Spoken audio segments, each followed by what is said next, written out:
Python is the fastest growing language among programmers and developers.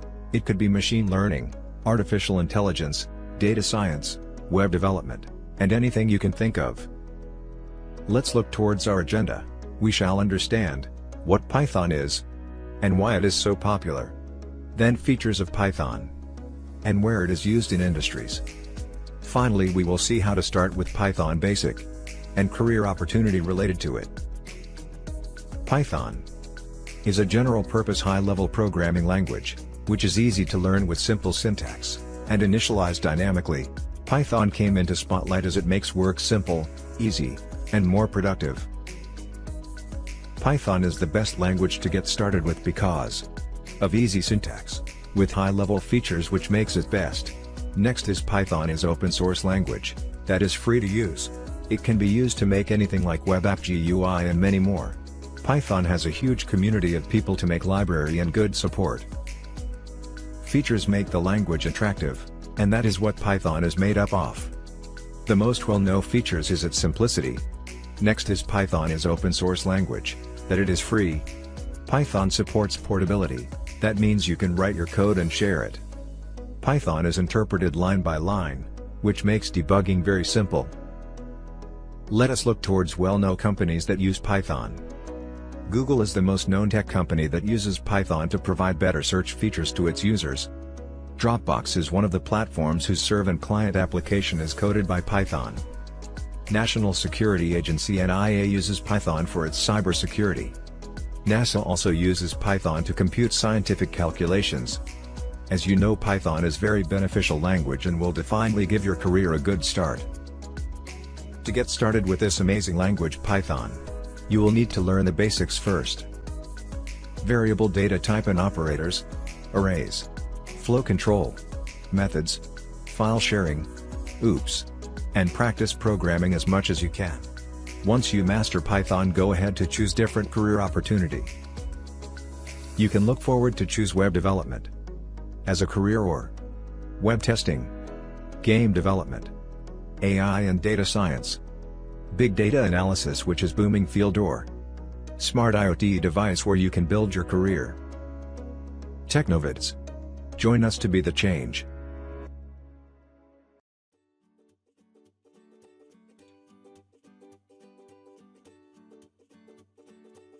Python, let's start with the Python introduction.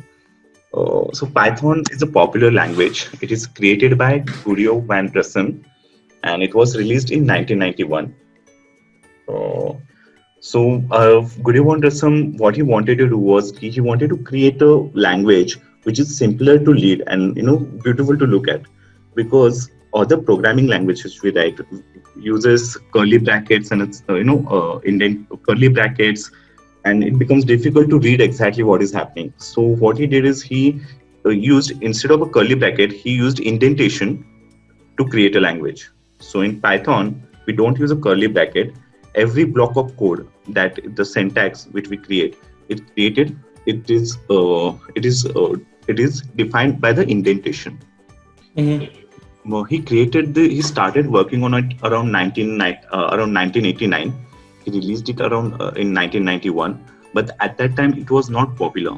Reason being, it was very slow, and at that time, with the computational power which we had, it was not efficient to work with the Python at that time. And at that time also, we had a more of a focus on efficiency rather than the productivity. That's the reason it did not become a popular immediately, but as the community, as the time progressed, and with the machine learning and AI coming into the picture, and also the competition, increase in the computational power which we have, it became important to write a language, write a code faster than the efficiency was already taken care by the competition, speed, which competition increase in computation power.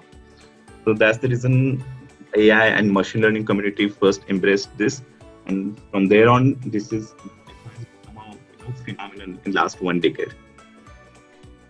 The Python 3, which we currently use generally, Python 3 and Python 3.8, which is currently installed on a PC.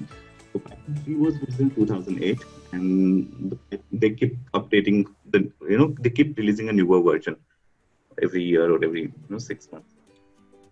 So this is actually a person who created this Python language. Of course, Python is a high-level programming language. That means we can write as close to that as human can understand. And this is just a fun fact. So when I was learning a Python, when I first learning a Python, I realized why this is named as a Python after a snake. That came to my mind. And when I did some research, what I found out was when he was creating this Python language in 1990s, he was a big fan of the BBC show called Monty Python's Flying Circus.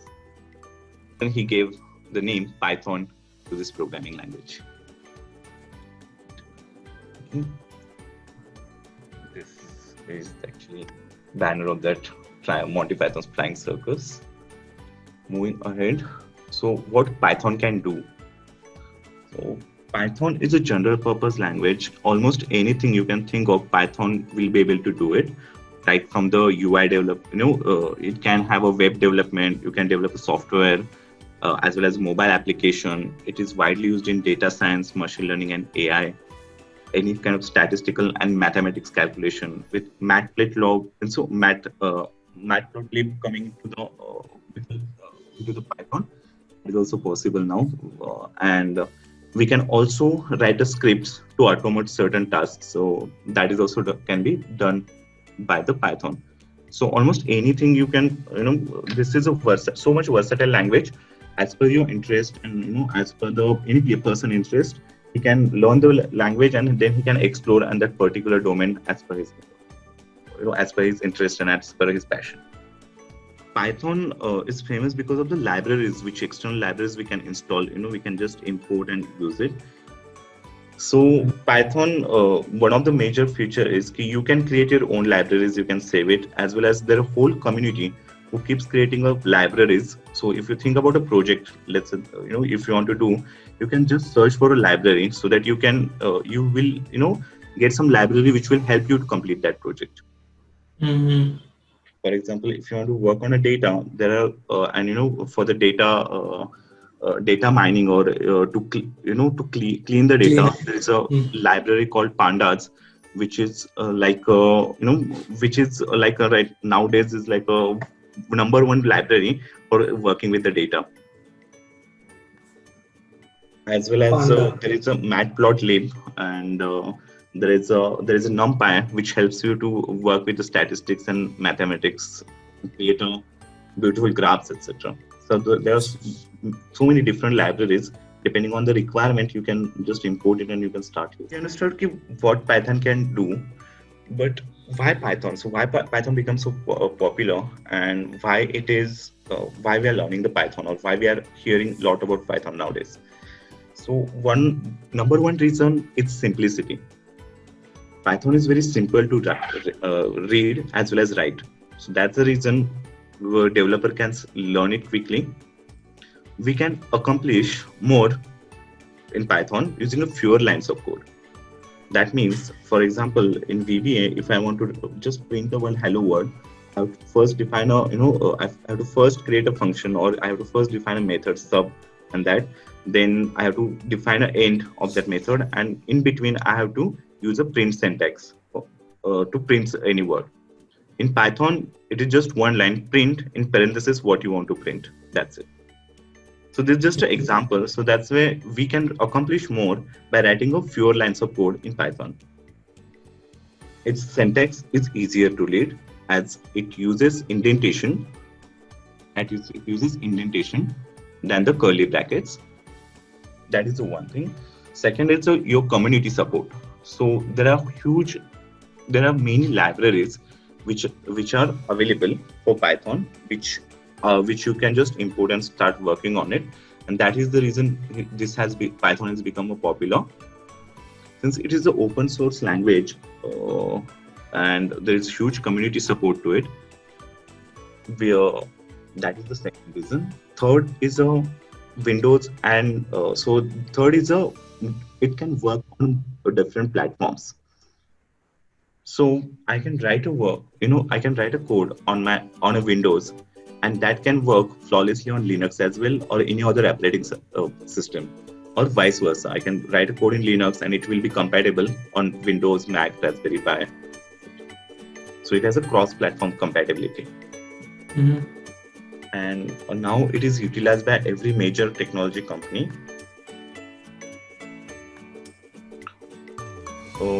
These are some companies which are using Python, like Quora, Uber, YouTube. So Google, Microsoft has also started using Python, this Python widely now. So every major company nowadays is getting into Python and using it. That's the reason it has become more popular. Before we get into a Python, generally this is what I do. I cover the command line basics because Python, we run it from the Python. Sometimes we use a command prompt to move into a particular dictionary and execute that particular script. I'll just jump to the command prompt. So of course we can open the command with typing cmd or by running the cmd command. So here, so it is what is there here? Here we can see once we run a command prompt, we get some path, and we have this cursor here. What we can do here is we can just type cd to get the dictionary name, what current dictionary you are into. Yeah. So I think these commands you're very much familiar with. So dir will give me the list of all the directories and files available in that particular dictionary. Yeah. If I want to move into a particular dictionary, if I want to move into let's say downloads, what I can do is I can type cd d and press tab. And that way I can just press tab till the time I get that folder, or I can just press enter to move into that particular folder. Inside that also I can move using a cd, or if I want to come back one step out, I can just type cd double dot. If I want to come entirely out of this and at the main drive, cd backslash. And to change the drive, we can just type the drive name and $sign and just press enter. Yeah. So this is the just basics of the command prompt, so that we can using a command prompt. Command prompt is used to execute the Python files. So any .py files which we create can be executed here. Python actually is compiled on a real time, so we don't have to create a project, then compile it or execute it. That is not required. Once you have a PI file, once you write a code, we can either, if you are using a IDE like PyCharm or Visual Studio Code, etc., we can just directly run it over there. Or if we want to run it, if you want to give it to some user, and if you want him to run that particular program, he can just come to the command prompt and run. Okay. As well as we will later learn how we can install all the libraries which we want to install inside a Python. That is also done via command prompt. So we can just say there is a pip called pip actually is one of the library which helps us to install multiple other libraries from the other libraries from the PyPy. We will cover that in a detail when we will visit that session. And jumping back to the presentation. So you have done this already. So you have installed a Python using this website, python.org, and downloaded the version. The another way, or this is actually recommended, as I recommend generally, they install the Python using Anaconda. So what happens is next time Anaconda is a distribution system. When we install it using Anaconda, we already get lots of libraries or frequently used libraries for the data science when we install Anaconda with that. So when we install it using a Python, we have to download and install external libraries. But with Anaconda, it comes as a one bundle package to us. So I'll just show you where you can download Anaconda from, so we can see.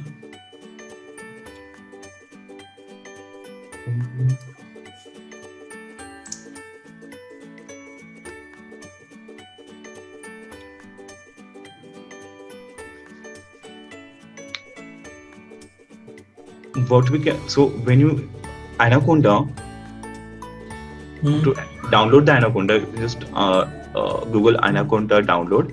Once we do that, we can click on an individual edition of the Anaconda, and you can see you get such as this Anaconda. You will land on an Anaconda website. This is like your data science toolkit. So they bundle everything like pandas, NumPy, everything together inside one package and install it. So what we can do is we can just click on download. Once we click on a download, here we have an operating system. So we can do faster version, that 64-bit version.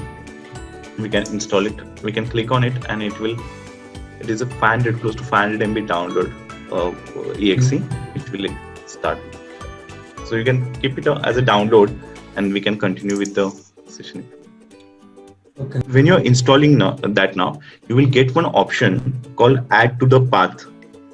And it will say, when you're installing using a graphical interface, you will get an option called this add to a path. And it will, when you click on it, it will say not recommended.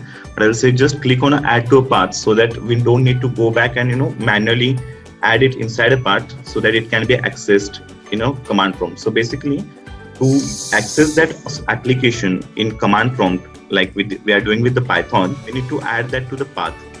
The installation, how we can install Python in different ways, using either python.org or using an Anaconda distribution. Let's talk about the Python interfaces. So for Python, then ideally we talked about, you said about earlier, it is like a default environment which comes with the Python. So when you install a Python with python.org, this development environment will come by default to you. There are several ways we can write a Python code in different IDEs, and it can run smoothly. We can develop a code in text editor, and we can jump to the PyCharm or any full IDE, and then we can start working on that code also. So that is not, we can explore in different environments. That is not a problem. There are three main environments actually. I think one is a text editor, then full IDEs, and notebook environments. So text editor is like a small editor. You must have used Sublime text editor. So text editor are generally very small in size. So if we check the Sublime text editor, it is like a 10 MB of the file if you want to download, and we use it to write a Python script. But these editors are general purpose editors. That means you can write a HTML code inside it, C# code, any kind of code you can write inside it. So that's the reason text editor are very light in. That's the reason what happens is you don't get a Python based special functionality into it. What we can do, we can download some add-ons inside a text editor, and then we can get some functionality. For example, auto completion of the code that you will not get. For that you need to go back and install some add-on, then it will work. So text editors are like that. So the good is if they are very light in size. It will get open very fast. It will close very fast. So they are very fast, but the functionality is very limited in text editors. So text editors example most popular is Sublime Text and Atom.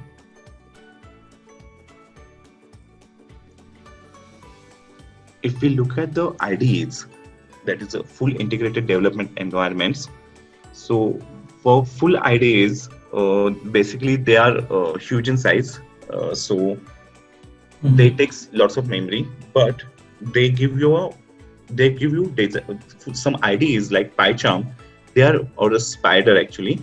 These IDEs are specifically designed for Python, and that's the reason you get lots of more functionality when coding with full IDEs. So generally, working on a larger project or when you're writing a larger programs, the full IDEs come into the picture. If you're writing a simple script, just to execute something, at that time you can either use it IDE or you can use it a text editor. Just simply open and write a simple script in that. And